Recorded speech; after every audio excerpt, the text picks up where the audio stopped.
We had employees that had hurt themselves to the point where they required medical aid, and that was happening, every 2 months or so on average. We not only started to change the safety culture in the business, we also started to change the culture generally.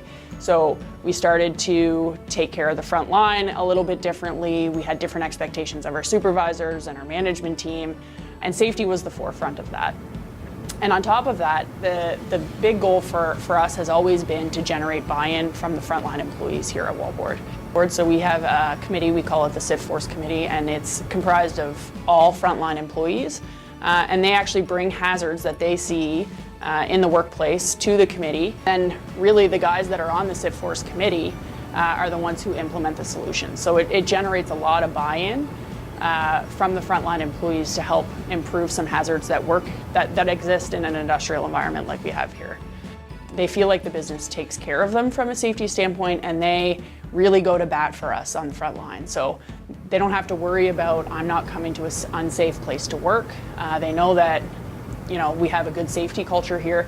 It's not something that they have to worry about, although they have to contribute.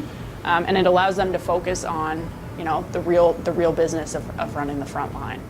The thing that really stands out to me, having joined this business 3.5 years ago, is the amount of work it takes to change a culture. And it's not we do the right thing every now and then. We have to do the right thing as a management and a supervisory team, as well as frontline employees, consistently, day in, day out.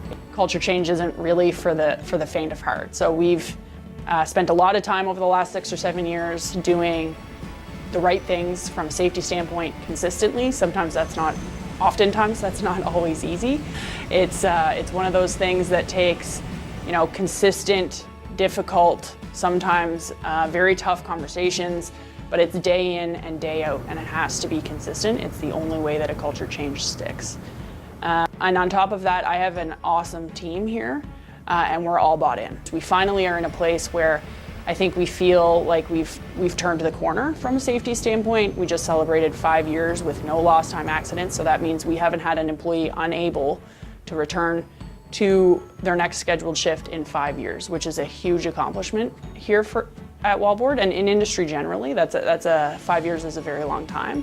So we're feeling good about some of the numbers that we have, but we're not done. It's not something you wake up one day and you walk in the building and you're like, we're safe today. It's something that you gradually over time and shift after shift and day after day, eventually you start to notice that people's behaviors have changed and they've really bought into the culture and the change that we've made. I'm really proud of the guys here. The guys and girls here. We really operate like a family, and celebrating a milestone like 5 years with no lost time. It's the first time in JD Irving that any business has done that. And I'm so proud of how much effort and dedication it's taken from all 105 employees to have recently achieved this milestone.